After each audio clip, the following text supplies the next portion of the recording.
Hi, Mentor United Methodist Church and friends. I want to welcome you to our worship and sermon series, July 28th through August 11th for 3 weeks. It is inspired by the movie Jesus Revolution. Now, I just want to emphasize right up front, you can come even if you've never seen the movie, have no intentions of watching the movie, because every time we do a sermon series, no matter what the inspiration was, we are always going to dive deeply into the scriptures. The sermons are always going to come out of deep reflections of the scriptures. But if you are so inclined, I invite you. You can rent it on Netflix. It came out last year. You can rent it on any number of streaming networks or even check it out at the library. Kara and I, my wife Kara and I, we watched this movie a couple of months ago. And I got to tell you up front, it's not really the kind of movie that we normally watch, because it's all about a church in California where the pastor is in his 50s and the church is struggling. You know, some of those things. When Karen and I watch a movie, we kind of want to step away from church and ministry because that's so much of what we do all the time.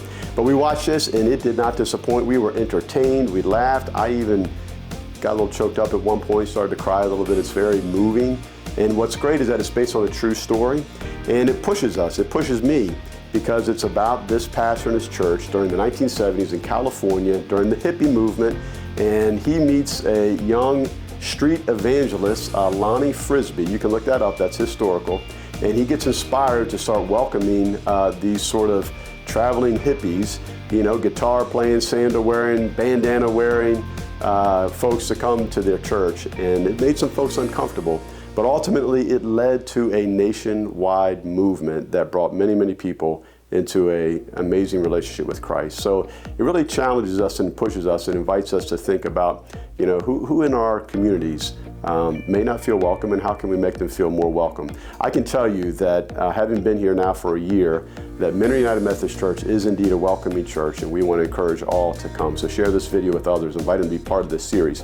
I want to tell you a little bit about, the first week, July 28th, we're going to get into James chapter 2, and the title, the focus is going to be Growth in Discomfort. So I mentioned already, the movie kind of talks about discomfort, but that's not a new theme. We see that in the Christian walk all the way back to biblical times. So we'll look at that. I will be preaching in traditional. Pastor Ivy will be in modern. Then on August 4th, we've got our beloved previous pastor, the Strifes, Gary and Peggy. We're co-pastors here. Gary will be preaching, and he'll be focusing on the theme, Growth Through the Storm, looking at Jonah chapter 1. Pastor Ivy will be in modern service, focusing on the same passage. And then the third week, August 11th, Pastor Tammy will be preaching in traditional, and it'll be Matthew Gospel, chapter 28. This is where we get the Great Commission. Go and make disciples and tell them about Jesus. So it's really about service. So that's growth through service, and I will be preaching in the modern service. So there you have it, folks. Tell everybody about it. Come and be part of the community here. Let's do this together. Let me know if you do watch the movie. We can chit chat about that. That'll be awesome. And tell everybody else, invite some friends. This is a great time to get connected to Mentor United Methodist Church.